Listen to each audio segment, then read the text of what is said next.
There are moments that cleave a life in two. Not with the sudden, violent shock of a car crash or a terrible diagnosis, but with the quiet, devastating precision of a scalpel. You have the before, a landscape of assumed truths and naive hopes, and the after, a barren territory where you are forced to navigate the rubble of what you thought you knew. For me, that moment wasn't a tragedy in the grand sense of the word. No one died. No house burned down. It was simply a graduation ceremony, a piece of folded cardstock, and a cheap plastic gift card. But it was the moment the subtle, lifelong whispers of inequality in my home became a deafening public roar. It was the day I understood, with a clarity that felt like ice in my veins, that I was the lesser daughter. My twin sister, Amelia, and I were born 7 minutes apart. She was first. I was second. And in our family, that order seemed to set the precedent for everything that followed. We were identical in appearance, a fact that fascinated strangers and served as a constant source of convenient comparison for our parents. We had the same dark, wavy hair that frizzed in the Ohio humidity, the same scattering of freckles across our noses, the same green eyes that could look hazel in the right light. But that is where the similarities ended, or rather, where they were forced to end by the roles we were assigned from a very young age. Amelia was the sun. She was effervescent, charming, and effortlessly brilliant. She moved through the world with an unshakable confidence, a belief that things would simply work out for her, because they always had. Laughter came easily to her, as did friends and good grades, and the affection of our parents. She was a story they loved to tell. I, on the other hand, was the shadow cast by her light. I was quiet, observant, and diligent. My successes were not effortless. They were ground out through long hours of study and quiet perseverance. Where Amelia would charm a teacher into giving her an extension, I would simply stay up all night to finish the paper. I was reliable, responsible Evelyn. The one you could count on to walk the dog, to remember our grandmother's birthday, to have the house clean before guests arrived. I wasn't a story. I was the household infrastructure. Our high school graduation was set to be a momentous day. The culmination of years of work, held in the stuffy, cavernous gymnasium that smelled of floor wax and adolescent anxiety. I remember the feeling of the synthetic polyester gown, scratchy against my neck, and the precarious tilt of the mortarboard on my head. I was proud. I was graduating third in our class, a valedictorian, an achievement I had poured myself into, believing, perhaps foolishly, that it would finally make me visible in the same bright light that always seemed to find Amelia. Amelia was graduating with honors, too, of course. She'd sailed through her classes with her usual grace, and I was genuinely happy for her. The narrative of sibling rivalry never quite fit us, because a rivalry implies a competition. This was never a competition. The winner had been declared at birth. The ceremony was a blur of speeches and names being called. I remember walking across the stage, the fleeting pressure of the principal's handshake, the smooth weight of the diploma in its full leather cover. I found my parents and Amelia in the throng of celebrating families outside. My father, a man of few words and even fewer displays of emotion, clapped me on the shoulder, his face wearing its usual neutral mask. "Good work, Ev," he said. That was the extent of it. My mother, however, was effusive. She hugged me tightly, her familiar scent of lily-of-the-valley perfume enveloping me. "Oh, my girls." "Both of my brilliant girls," she trilled, pulling Amelia into the hug, turning it into a group embrace that was really all about Amelia. We went to our favorite local restaurant for a celebratory dinner. It was a comfortable, family-style Italian place with red-checkered tablecloths and carafes of iced tea. The air was thick with the smell of garlic and tomato sauce and the low hum of other families celebrating their own graduates. I sat there, a quiet satisfaction bubbling in my chest. I had done it. I had my diploma, I had a scholarship to the University of Akron, and my future felt like a clean, unwritten page. I was ready to start my own story. The gift exchange happened over dessert. My mother, beaming with theatrical anticipation, placed 2 identically wrapped boxes on the table. They were long and flat. "For our graduates," she announced to the table, and perhaps to the tables around us. "We are so proud of you both." Amelia, ever the performer, gasped with delight and began tearing at the paper with gusto. I, as always, was more reserved. I carefully peeled back the tape, wanting to savor the moment. Amelia's box came open first. Inside, nestled on a bed of tissue paper, was a slim, elegant travel wallet, and tucked inside it was a sheaf of documents. Her eyes widened, and she let out a shriek that made the family at the next table turn and look. "No," she whispered, her voice trembling with excitement. "You didn't." "Read the letter," my father said, a rare, wide smile breaking across his face. It was a smile I had seldom seen directed at me. Amelia unfolded a letter printed on my mother's special stationery. She read it aloud, her voice getting higher with each word. It detailed a 6-week trip through Europe. London, Paris, Rome, Florence. All expenses paid. Flights, trains, hostels, and a generous spending allowance. It was a graduation trip, a rite of passage, a grand adventure to reward her for her hard work and to broaden her horizons before she started college in the fall. The entire restaurant seemed to fade away. The clatter of forks, the murmur of conversations, the scent of garlic, it all dissolved into a dull, roaring sound in my ears. I watched my sister, her face illuminated with a joy so pure it was almost painful to witness.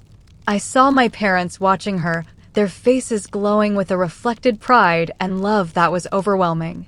They had given her the world. My own fingers felt clumsy and numb as I finished opening my box. The paper came away to reveal another box. A smaller one. Inside that box, there was no travel wallet, no sheaf of documents, no letter on fancy stationery. There was only a single, small, rectangular piece of plastic. It was a gift card to a national bookstore chain. The amount was printed in small, sterile numbers in the corner. $10. $10. I stared at it. The garish corporate logo seemed to mock me. The plastic felt slick and insulting under my fingertips. I could buy a single paperback. Maybe, if it was on sale. I looked up from the gift card, my gaze slowly panning across the faces of my family. Amelia was too lost in her European dream to have noticed. But my parents, they were looking at me. My mother had a tight, placating smile on her face, the kind she used when she was trying to smooth over something she knew was wrong. My father had reverted to his neutral expression, but his eyes wouldn't quite meet mine. The silence at our end of the table was thick and suffocating. Finally, my mother spoke, her voice a little too bright, a little too brittle. "We just know how much you love to read, honey," she said. "We thought you'd enjoy picking out a new book for yourself to relax with before you start your college classes." Her words didn't land. They just hovered in the air, obscene in their inadequacy. A book. They had given my sister the world, and they had given me a book. The implication was so clear, so brutal. Amelia, the adventurer, the one who deserved to see the Colosseum and the Louvre, needed a grand stage for her life. And me? My world was small enough to be contained within the pages of a $10 novel. My place was at home. Quiet. Contained. I couldn't breathe. I felt a hot, prickling sensation behind my eyes, but I refused to cry. I would not give them the satisfaction of my tears. I summoned every ounce of composure I possessed. I looked at the gift card, then back at my mother. I even managed to smile. It was a thin, brittle thing, but it was a smile. "Thank you," I said. My voice sounded strange, distant, as if it belonged to someone else. "It's very thoughtful." Amelia, finally emerging from her reverie, glanced over. "Oh, a gift card. Fun. What will you get?" she asked, her mind already on cobblestone streets and foreign languages. She saw the gift, but she didn't see the wound. She never did. She was insulated from that kind of pain by a lifetime of favoritism. The rest of the dinner is a black hole in my memory. I must have eaten my tiramisu. I must have answered questions. But all I remember is the weight of that $10 piece of plastic in my pocket and the cold, hard certainty that had settled in my gut. This wasn't a mistake. It wasn't an oversight. It was a statement. It was a valuation. And I had been priced at $10. The car ride home was a study in suffocating silence. Amelia was vibrating with excitement in the passenger seat, occasionally letting out little squeals of joy. My father drove, his knuckles white on the steering wheel, his gaze fixed on the road ahead as if the fate of the world depended on him not looking in the rearview mirror. My mother sat in the back with me, the space between us charged with unspoken words. She kept patting my knee, a gesture meant to be comforting that felt like a series of tiny, condescending dismissals. When we got home, Amelia immediately ran upstairs to her room, shouting something about calling her best friend to tell her the news. The front door clicked shut, and I was left in the entryway with my parents. The air was still and heavy. This was it.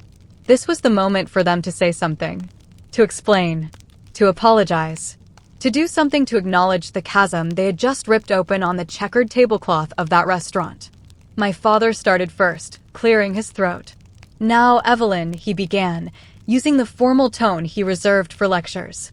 "I don't want you to get the wrong idea about tonight." "The wrong idea?" I asked, and the sound of my own voice, sharp and laced with a bitterness I didn't know I possessed, surprised me. "What, exactly, would be the wrong idea, Dad?" "It's not a comparison," my mother jumped in, her hands fluttering nervously. "The two gifts are completely different things. They aren't meant to be compared." How can I not compare them? My voice was rising, shaking. The control I had maintained at the restaurant was cracking. "You gave my twin sister, who graduated from the same school on the same day, a trip to Europe. A trip of a lifetime. And you gave me a $10 gift card. You put them on the table at the same time. How is that not a comparison?" "Amelia needs this," my father said, his voice firm, brook no argument. "She has a spirit that needs to be nurtured with experiences. She's not like you, Evelyn. You're more grounded. More practical. Grounded. Practical."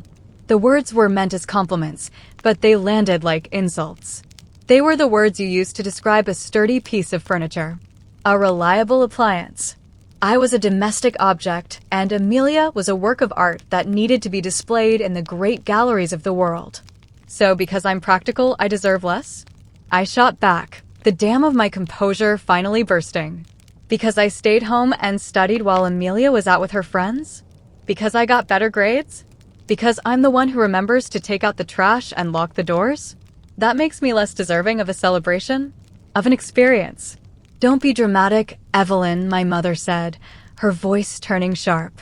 The placating smile was gone, replaced by a mask of defensive frustration. "You are twisting our words. We did something wonderful for your sister, and we got you a thoughtful gift that suits your personality, and you're turning it into this ugly scene. Frankly, you're being ungrateful." Ungrateful. The word hung in the air, a final, brutal slap.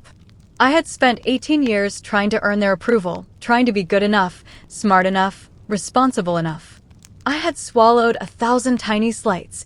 Amelia getting the newer car, Amelia getting the bigger allowance, Amelia's accomplishments being broadcast while mine were met with a quiet nod.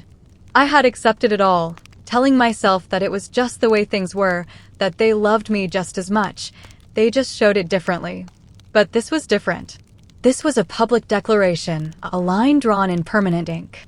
And now, for pointing it out, I was ungrateful.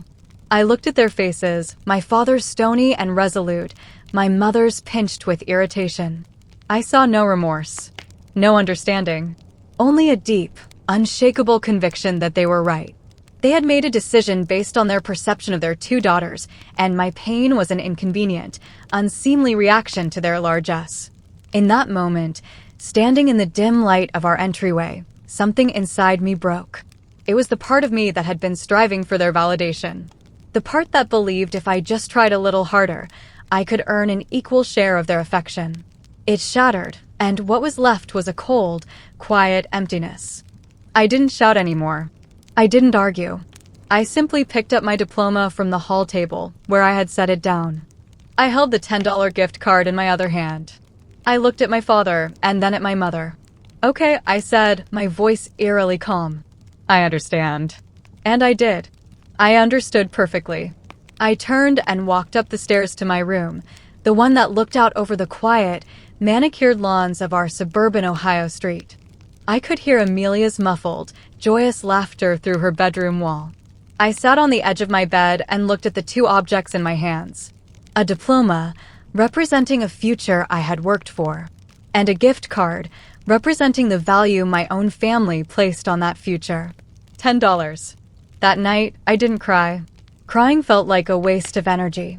Instead, a new feeling began to take root in the emptiness inside me. It was a cold, hard resolve. I was done. I was done trying to win a game that was rigged from the start. My life, from this moment forward, would be my own. And I would build it so far away from their suffocating, unequal love that they would never be able to touch it or me again. That was my plan anyway. But plans, like youthful hopes, have a way of getting complicated. The weeks that followed were a strange sort of purgatory. Amelia was a whirlwind of planning and shopping. The house was filled with new luggage, travel guides, and talk of train schedules and currency exchange rates. My parents were entirely consumed by her adventure, their pride and excitement a constant, oppressive presence. I moved through the house like a ghost. I was polite, I was quiet, and I was distant. I had built a wall around myself, and it was surprisingly effective. They interpreted my silence as sullenness, another sign of my difficult nature, which only served to reinforce their belief that they had been right about me all along. It was a perfect, self-sustaining cycle of misunderstanding. I started my summer job at a local diner, a place called the Morning Star. It was all sticky tabletops, the clatter of heavy ceramic mugs, and the smell of coffee and frying bacon. I saved every penny. The $10 gift card sat on my dresser, a constant reminder. I never used it. It was too potent a symbol to be traded for a paperback. It was my memorial to the death of my childhood. It was at the Morning Star that I met Robert Carter. He was a regular, a construction foreman who came in every morning at 6 for coffee and a breakfast special before his crew started work. He was older than me by about 8 years, with kind, steady eyes and hands that were calloused and capable. He wasn't like the boys from high school. He had a quiet confidence, a stillness about him. He didn't talk much at first, just a polite morning, Evelyn, and a thanks, Han, when I refilled his coffee. But one morning, he saw me staring out the window, lost in thought. Amelia had left for London 2 days prior, and the house felt both empty and suffocatingly full of her absence. Postcards had already started to arrive. "A penny for your thoughts," Robert said, his voice gentle. "You look a million miles away." I don't know why, but I told him. Not everything, not the whole sordid story of the graduation gifts, but I told him my sister was traveling and that I was feeling a bit left behind. I expected a platitude, a simple, "that's tough." But he just listened, his expression serious and attentive. "That's hard," he said when I was finished. "It's hard when it feels like everyone else is moving on to big things and you're stuck in place." He didn't offer solutions. He just validated the feeling. For the first time since that night at the restaurant, I felt seen. Truly seen. We started talking more after that. He would linger over his coffee, asking me about my plans for college, what I was studying. I told him about my scholarship, about my dream of becoming a teacher. He listened with genuine interest. He told me about his work, about the houses he was building, about the satisfaction of creating something solid and real with his own 2 hands. He was the complete opposite of my family's world of abstract praise and emotional games. Robert was solid. He was real. He asked me out. Not for a date, not at first. He just asked if I'd like to go see a house he'd just finished framing. "It's beautiful at this stage," he said. "All potential. You can see how the whole thing fits together." I said yes. That Saturday, he picked me up in his dusty Ford pickup truck. He drove me to a new subdivision on the edge of town. We walked through the skeleton of a house, the air smelling of fresh-cut pine. He pointed out where the kitchen would be, where the morning sun would come through the living room window. He talked about foundations and support beams and the importance of a level starting point. "If your foundation isn't right," he said, tapping a long, perfectly straight 2x4, "the whole house will be crooked. Doesn't matter how pretty you make the upstairs rooms. It'll never be sound." His words resonated with me on a level he couldn't possibly have understood. My own foundation felt cracked beyond repair. Standing there with him, in that house full of promise, I felt a flicker of hope. Maybe you could build a new foundation. Our relationship grew quickly over that summer. He was my escape. When I was with him, I wasn't the lesser daughter or the practical, boring one. I was just Evelyn. He admired my work ethic, my diligence, my quiet nature. He called it strength. He called it depth. Everything my family had used as a justification to diminish me, Robert reframed as a virtue. He was my champion. He was the antidote to my parents' poison. When I told him, finally, about the graduation gifts, his anger on my behalf was a balm to my soul. He shook his head, his jaw tight. "That's just plain wrong, Ev," he said, taking my hand. "There's no excuse for that. None." He didn't try to explain it away. He didn't tell me I was being too sensitive. He just saw the injustice and called it by its name. I felt a wave of gratitude so intense it almost made me dizzy. I was falling in love with him, or at least, I was falling in love with the way he made me feel valued. Amelia's postcards kept coming. Big Ben, the Eiffel Tower, the canals of Venice. Each one was a small, glossy photograph of a life I wasn't living, filled with her bubbly, looping script detailing parties, new friends, and breathtaking sights. My mother would leave them on the kitchen counter for me to see, a passive-aggressive reminder of the two different paths my sister and I were on. I would glance at them, feel a familiar pang of cold resentment, and then think of Robert. He was my world now. He was my adventure. One evening in late August, just before I was due to start my classes at the university, Robert and I were parked by Summit Lake, watching the sunset paint the water in shades of orange and purple. The air was warm and thick with the sound of crickets. He had been quiet for a while, and I could feel a nervous energy coming from him. He turned to me, his kind eyes serious. "Evelyn," he said, his voice a little rough. "I know this is fast. And I know you're young and you have your whole life ahead of you. But I've never been more sure of anything. I love you. I want to build a life with you. Not just a house, but a home. A real one. With a solid foundation." He then pulled a small, velvet box from the glove compartment. He opened it, and inside was a simple, elegant ring with a small, sparkling diamond. It wasn't flashy. It was steady and classic and beautiful. "Will you marry me, Evelyn?" he asked. My heart hammered in my chest. Marry him? I was only 18. I was supposed to be starting college, building my own future, the one I had resolved to build on my own terms. But another thought, a more powerful one, pushed its way to the forefront. This was it. This was the ultimate escape. This was my chance to have my own family, to be the most important person in someone's life, to build my own home with a man who saw my worth. It was a chance to finally, definitively, leave the role of lesser daughter behind. I would be a wife. I would be Mrs. Robert Carter. That was a role Amelia couldn't touch. I looked at his earnest, hopeful face, illuminated by the last rays of the dying sun. I saw a future free from comparison, a future where I would be cherished. It was everything I had been starved for. "Yes," I whispered, the word feeling both terrifying and liberating. "Yes, I'll marry you." He slid the ring onto my finger. It fit perfectly. He pulled me into a fierce, protective embrace, and as I buried my face in his shoulder, smelling the familiar scent of sawdust and old spice, I pushed away the tiny, whispering voice in the back of my mind that asked if I was running from my past or to my future. At that moment, I truly believed they were the same thing. I believed Robert was my salvation. I believed that the life we would build would be sturdy and level and sound. I had no way of knowing that sometimes, even the most promising foundations are laid on unstable ground, and that the prettiest upstairs rooms can become the most beautiful, suffocating cages. The real struggles of my life had not even begun. Announcing my engagement felt, for a fleeting moment, like the ultimate vindication. The simple gold band with its modest diamond felt heavier than a crown. It wasn't just a ring. It was a shield, a declaration of worth bestowed upon me by someone outside the skewed economy of my family. I had been chosen. I was loved. I was going to be a wife. The word itself sounded foreign and adult, a title that superseded daughter and sister.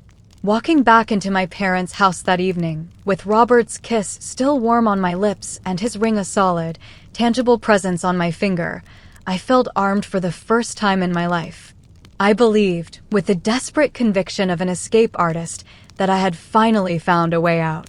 The announcement itself was not the joyous occasion I had naively pictured. I waited until the next evening, when my father was home from work and my mother was setting the table for dinner.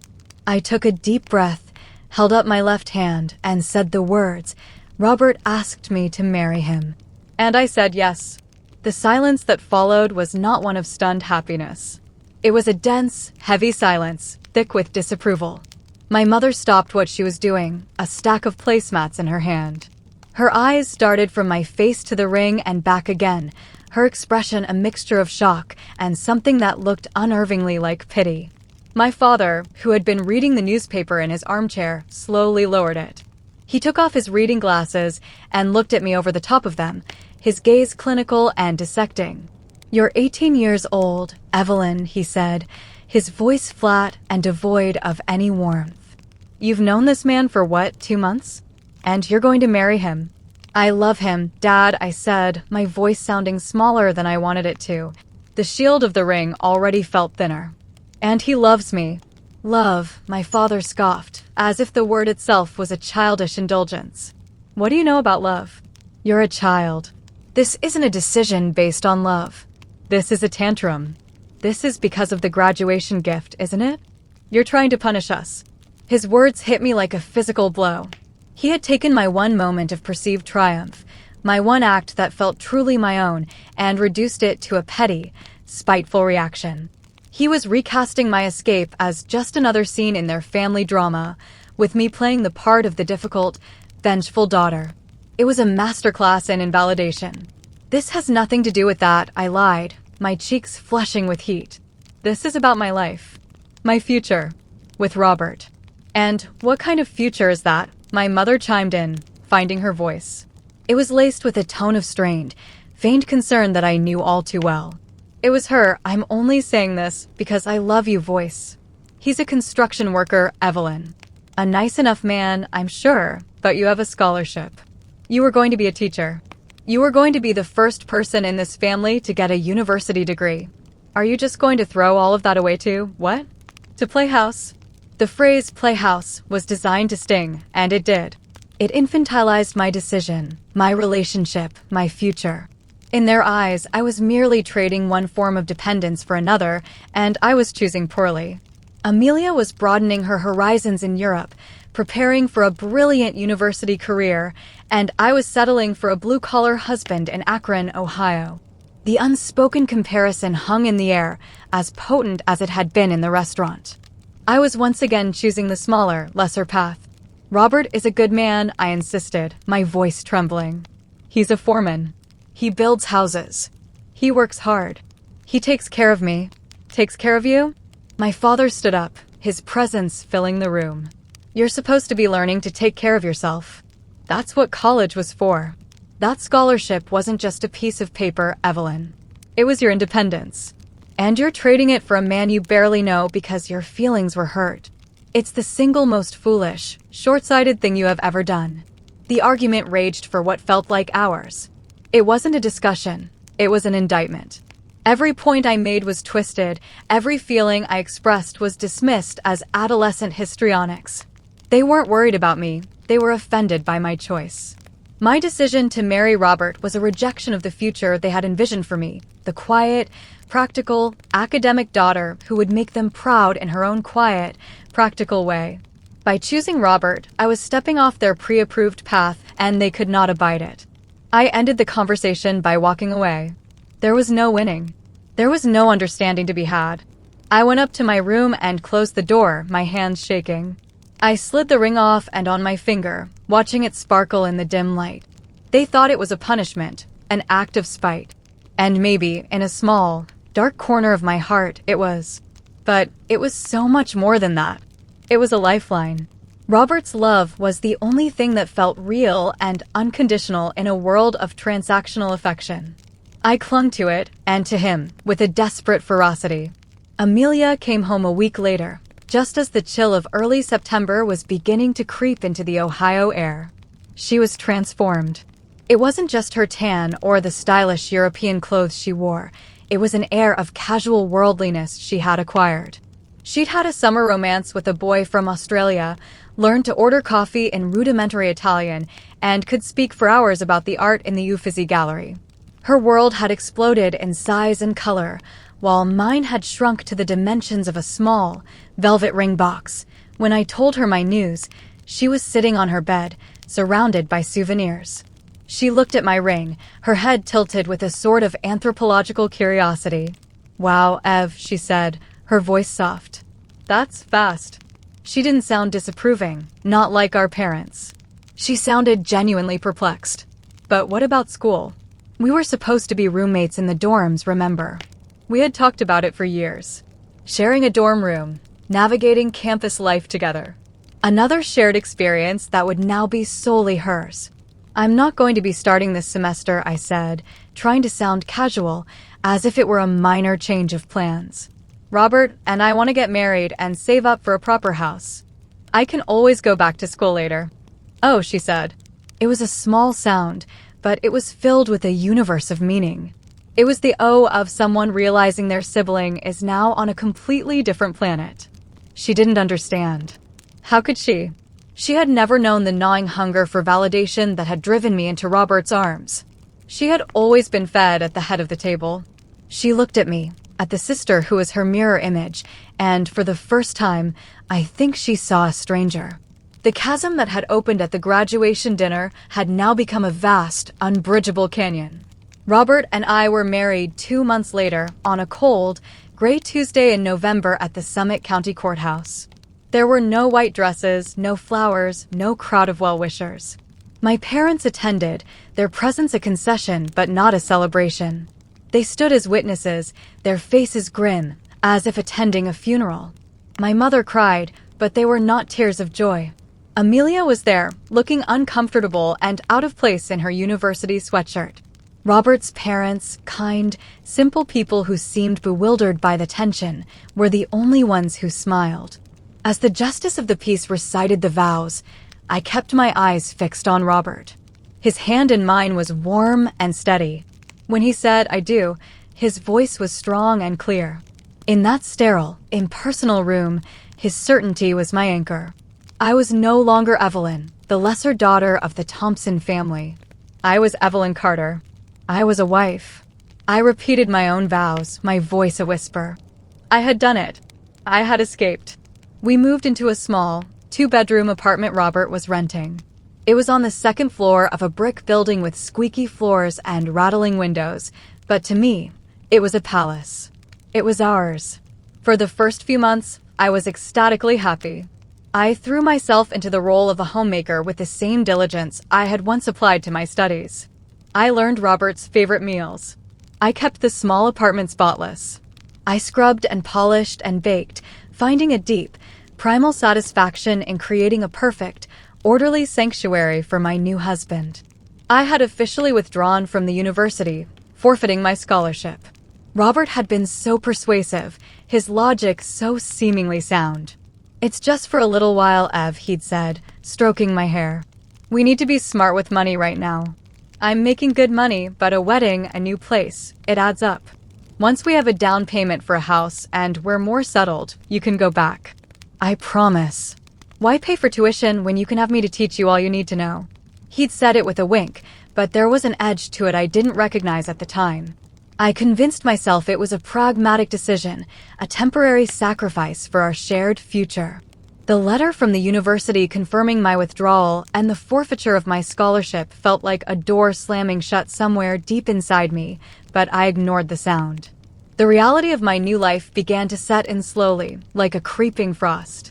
My days, which had once been structured around classes and study and the promise of a future, now stretched before me, empty and formless. Robert left for work before the sun was up and often came home long after it had set, exhausted and covered in drywall dust. My world became the 4 walls of our apartment. My main human interaction was the brief, transactional chat with the cashier at the grocery store. Robert loved the idea of me being home. He called me his domestic goddess. He would come home, kiss me, and his eyes would scan the apartment. "Looks great, hon," he'd say, a murmur of approval for a job well done. The same way he might approve of a well-fitted joint or a smoothly plastered wall. My efforts were part of the scenery, the backdrop to his life. The first crack in my carefully constructed happiness appeared over money. Robert was the sole earner, and he controlled the finances completely. He gave me a weekly allowance for groceries and household necessities. It was a tight budget, and I had to account for every penny. One week, I saw a set of new curtains on sale that would have brightened up our dreary living room.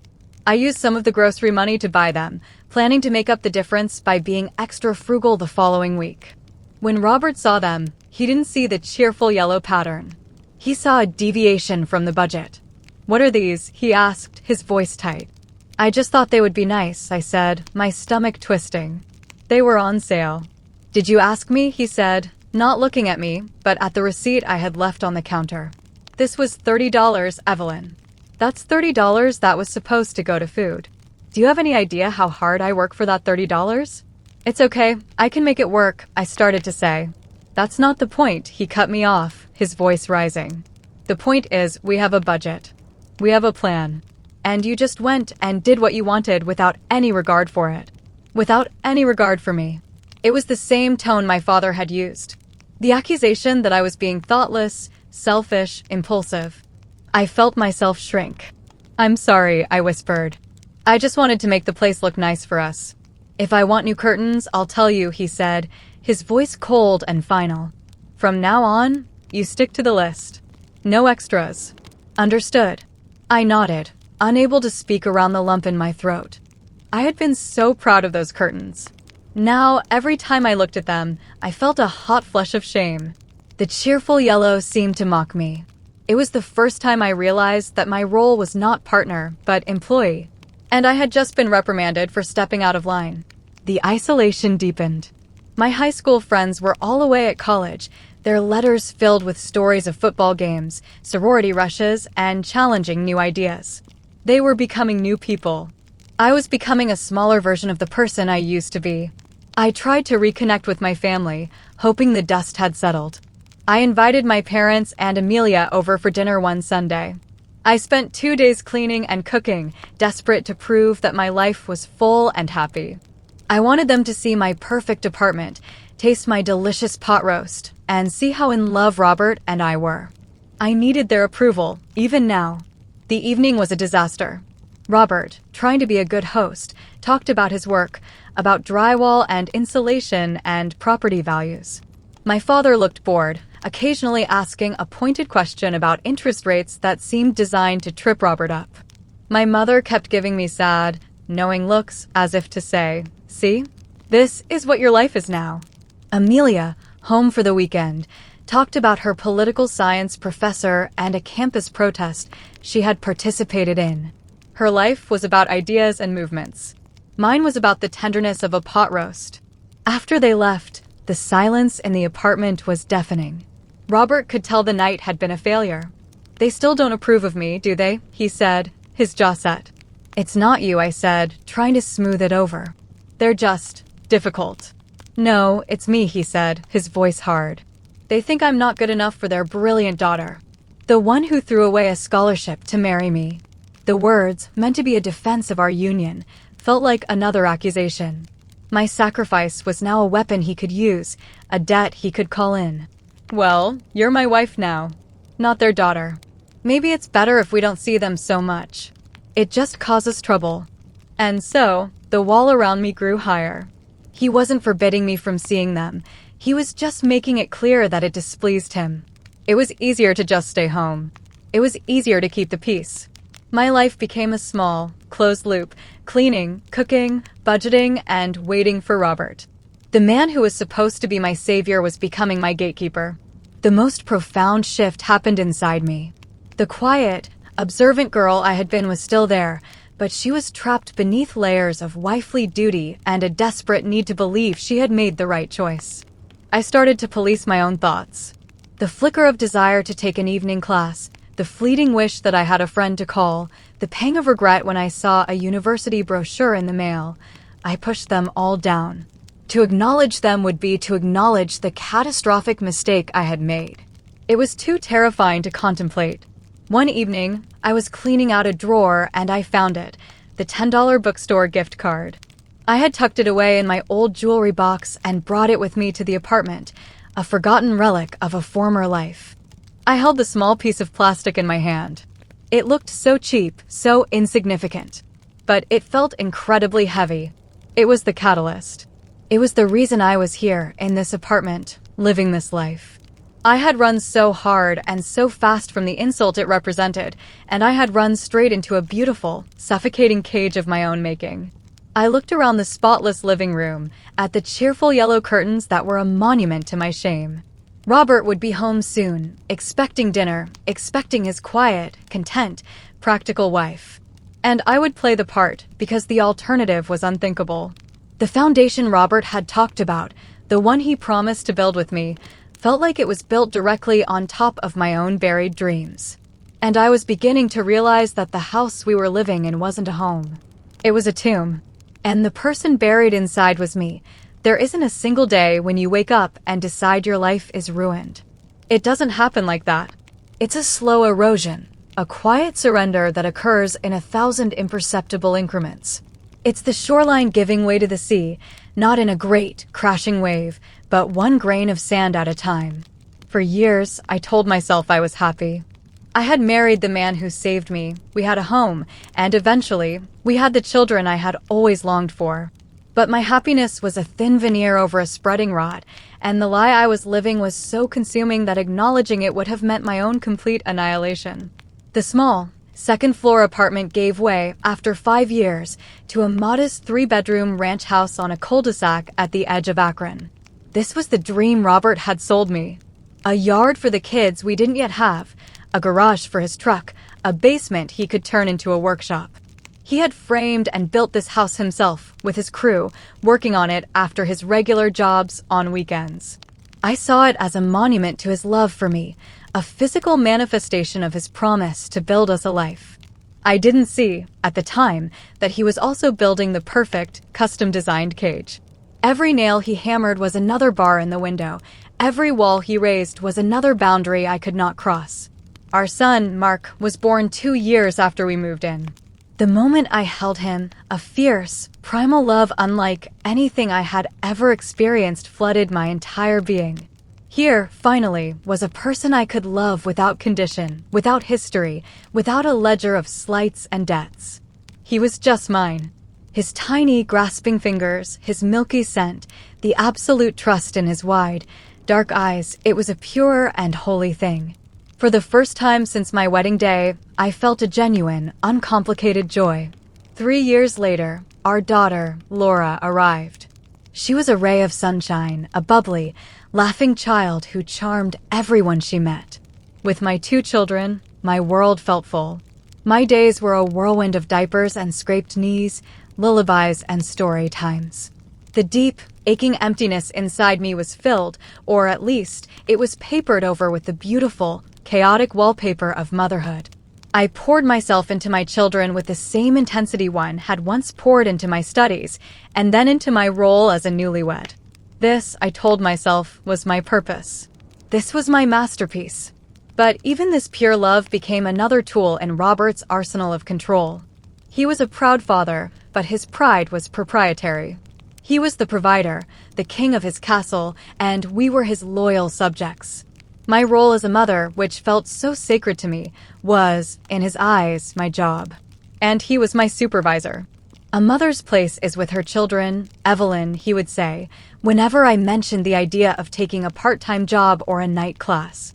It wasn't a suggestion, it was a decree. It was framed as a compliment to my maternal devotion, but it felt like a sentence. He was a difficult father in ways that were painfully familiar. He loved his children, I believe, but his love was conditional and demanding. He wanted Mark to be tough. When Mark fell and cried, Robert would tell him to man up and walk it off. He had no patience for what he called sensitivity. Mark was a quiet, thoughtful boy with a rich inner world.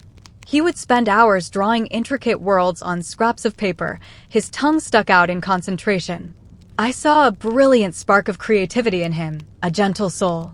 Robert saw a boy who wasn't interested enough in baseball, a boy who was too much like, well, he never said it, but I knew he meant too much like me. Quiet, inward, impractical. Laura, on the other hand, was his princess. She was outgoing and confident, and she learned early on how to wrap her father around her little finger. He doted on her, praised her prettiness, her charm. And as I watched him praise her for being effervescent and social, while subtly criticizing Mark for his quiet introspection, a cold dread crept into my heart. I was watching my own childhood play out again in the next generation. He was turning them into Amelia and Evelyn. He was assigning them their roles, just as my parents had done to me. And I, in my desperation to keep the peace, in my financial and emotional dependence on him, was a silent accomplice. The cracks in our foundation, the ones I had been plastering over for years, began to widen into chasms. The issue of Mark's art became a silent battleground. For his 8th birthday, I bought him a beautiful set of charcoal pencils and a real artist's sketchpad. I used money I had been secretly skimming from the grocery budget for months, a few dollars here and there, a small rebellion that felt as significant as treason. Mark was ecstatic. His eyes lit up in a way I hadn't seen in a long time. Robert found the art set a week later. I came into the kitchen to find him holding the sketchpad, flipping through Mark's drawings of dragons and fantastical cities with a look of undisguised contempt. "How much did this cost?" he asked, his voice dangerously low. "It was a gift. For his birthday," I said, my heart starting to pound. "This is a waste of time, Evelyn," he said, tossing the pad onto the counter. He should be outside, throwing a ball, learning how to do things with his hands. Real things. Not this. Fantasy nonsense. You're encouraging him to be soft. "He's an artist, Robert," I said, my voice shaking but firm. "It's who he is. It's a gift. It's a hobby," he sneered. "And an expensive one. There's no future in it. You should know better than anyone about chasing foolish dreams." The barb was aimed directly at me, at the scholarship I had given up, at the life I might have had. He used my past against me, a constant reminder of the sacrifice I had made for him, a debt he never intended to let me repay. From then on, I became a secret agent of my son's creativity. I would buy him supplies and hide them. We would have clandestine art sessions when Robert was working late. It was our secret, a small pocket of resistance in a house ruled by his rigid expectations. But it broke my heart that my son had to hide his passion, that his joy had to be a secret. I was teaching him the same lesson I had learned as a child, that a part of who you are is unacceptable and must be kept in the shadows. The turning point, the event that finally began to wake me from my long, self-imposed slumber, was a phone call on a Tuesday morning. It was Amelia. Her voice was strained, tight with a panic I had never heard from her before. "It's Mom," she said. "She's had a stroke." "It's bad, Ev." The world tilted on its axis. I moved through the next few hours in a fog, arranging for a neighbor to watch the children, throwing a few things in a bag. When I told Robert, his first reaction wasn't sympathy. It was irritation. "For how long?" he asked, his brow furrowed. "The kids have school. I have that big project starting in North Canton. I need you here." "My mother is in the hospital, Robert," I said, stunned by his selfishness. "I don't know for how long. I need to be there. Your father is there." "Amelia is there," he countered. "They can handle it. Your responsibilities are in this house." It was the most openly controlling he had ever been. He wasn't even bothering to cloak his demand in the language of concern. He saw my mother's stroke as an inconvenience, a disruption to his perfectly ordered life. Something inside me, something that had been dormant for a very long time, snapped. "I am going," I said, my voice a blade of ice. "And I will stay for as long as I am needed." I turned and walked out the door before he could say another word, the sound of his angry sputtering trailing behind me. The hospital was a world of hushed voices and antiseptic smells. My mother was alive, but she was a ghost of her former self. The stroke had stolen her speech and paralyzed her right side. My father, a man who had always seemed so stoic and in control, looked lost and shrunken, adrift in a sea of medical jargon and terrifying uncertainty. And Amelia. Amelia was trying to hold everything together, but the strain was visible in the fine lines around her eyes. For the first time in our adult lives, Amelia and I were a team. We navigated the labyrinth of doctors and therapists. We spelled each other at our mother's bedside. We took care of our father, who seemed to have aged a decade overnight. In the shared crisis, the decades of distance and resentment began to dissolve. I was no longer the lesser daughter. I was the practical, grounded one they desperately needed. My quiet strength, the very quality my family had used to diminish me, was now their lifeline. I organized the visiting schedules. I translated the doctor's reports for my father. I was the one who learned how to help the nurses move my mother without hurting her. I was competent. I was necessary. And I was doing it all on my own terms. Robert called every night, his voice tight with resentment. The calls were not to ask about my mother. They were interrogations. Is Mark doing his homework? Did you call the school about Laura's field trip? The house is a mess. I had to order a pizza for dinner. Every word was a complaint, a guilt trip designed to pull me back into my box. But for the first time, his words had no power over me. I was breathing a different air, an air of purpose and self-respect, and his petty tyranny felt a world away. One night, after a particularly grueling day, Amelia and I were sitting in the hospital cafeteria, nursing cups of lukewarm coffee. We were both exhausted, the silence between us heavy but comfortable. "You're amazing at this, Ev," she said quietly, staring into her cup. "You know what to do. You're so calm." "It's just doing what needs to be done," I said with a shrug. She looked up at me, and her eyes were filled with a sadness that seemed ancient. "No, it's not," she said. "I'm a mess. I fall apart. Dad falls apart. You hold us all together. You always have." She took a shaky breath. "I'm so sorry, Evelyn." "For what?" I asked, though I knew. "For everything," she whispered, tears welling in her eyes. "For the graduation. For my whole life. For getting the trip, for getting the praise, for getting the easy road. I was so blind. I was so caught up in being the golden one, I never saw what it was costing you. I never saw that they were putting you in a cage while they were pushing me out the door. It was cruel, and I never once stood up for you. I just took my trip to Europe and left you behind. And I am so sorry." Her apology, offered so freely after 30 years, was a key turning a lock I didn't even know was still rusted shut. The bitterness I had carried for a lifetime, the heavy cloak of resentment that had shaped every decision I made, began to unravel.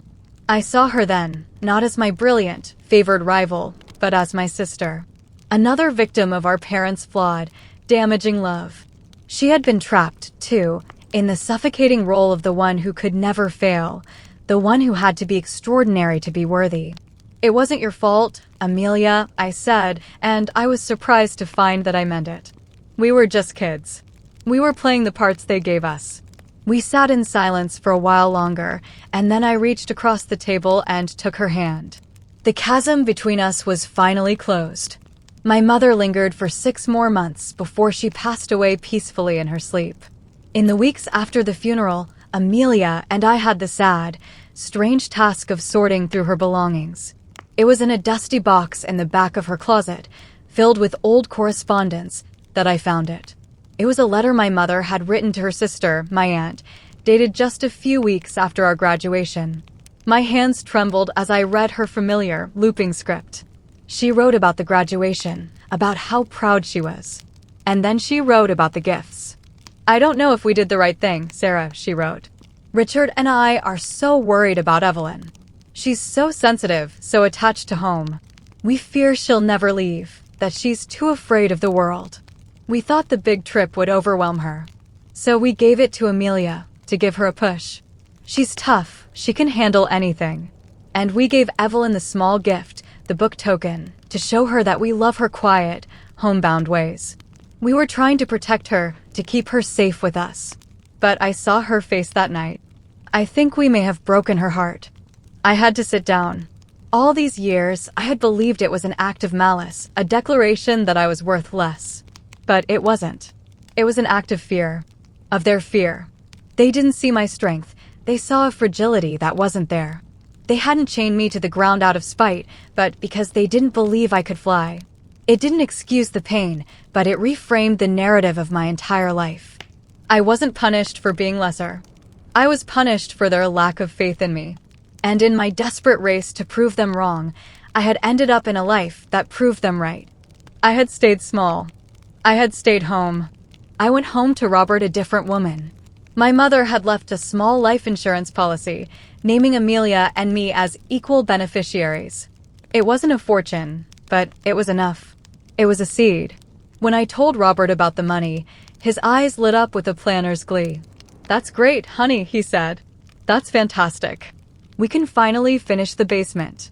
Put in a proper bar, a big screen TV. We can pay off the truck." He said we. He saw the money as his. It flowed seamlessly into his vision of our life, his kingdom. "No," I said. The word was quiet, but it landed in the room with the force of a thunderclap. He stared at me. "What do you mean, no?" "I mean, no," I repeated, feeling a terrifying, exhilarating calm settle over me. "That money is not for the basement. It's mine. And I'm going to use it to get my own apartment. And I'm going back to school." He laughed, a short, sharp, ugly sound. "You're not serious.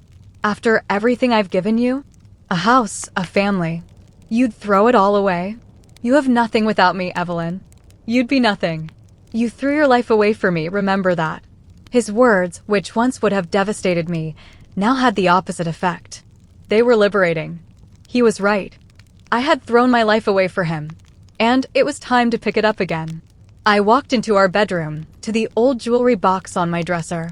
I opened it, my fingers searching past old earrings and forgotten brooches until they found the familiar, slick plastic. I walked back into the living room, where he stood, his face a mask of fury and disbelief. I held it out on the palm of my hand. The $10 gift card. "Do you know what this is, Robert?" I asked, my voice steady. "This is what my parents gave me for my high school graduation. $10. While they gave my sister a trip to Europe. For 30 years, this has been the defining fact of my life. It was the proof that I was worth less. It's the reason I ran straight into your arms. I was a scared, broken-hearted girl, and you promised me a foundation. You promised me I would be valued." I looked at him, at the man I had once thought was my savior, and I saw him clearly for the first time. He was not my savior. He was just a different kind of warden. "But you didn't value me, Robert.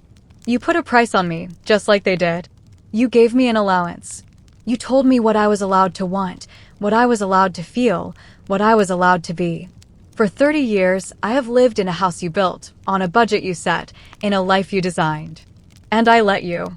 I let you convince me that $10 was my price. I didn't throw the card at him. I didn't scream. The time for that was long past. With a strange and solemn reverence, I stepped forward and placed the small piece of plastic on the polished coffee table between us. But I was wrong. And you were wrong. And my parents were wrong, I said, my voice resonating with a certainty that came from the very core of my soul. This isn't an insult anymore. It's a receipt. It's the final payment on a lesson that took me 30 years to learn. My worth isn't $10. It isn't a scholarship. And it is not defined by being your wife or anyone's daughter. It's mine. And it's not for sale. I told him I was taking the children. That I would be filing for divorce. That I would use my mother's money to build a new life, a real life, on a foundation of my own making. He yelled, he threatened, he pleaded. But I heard none of it. I was already gone. I walked out the front door of that house, the one he had built with his own hands, and I did not look back.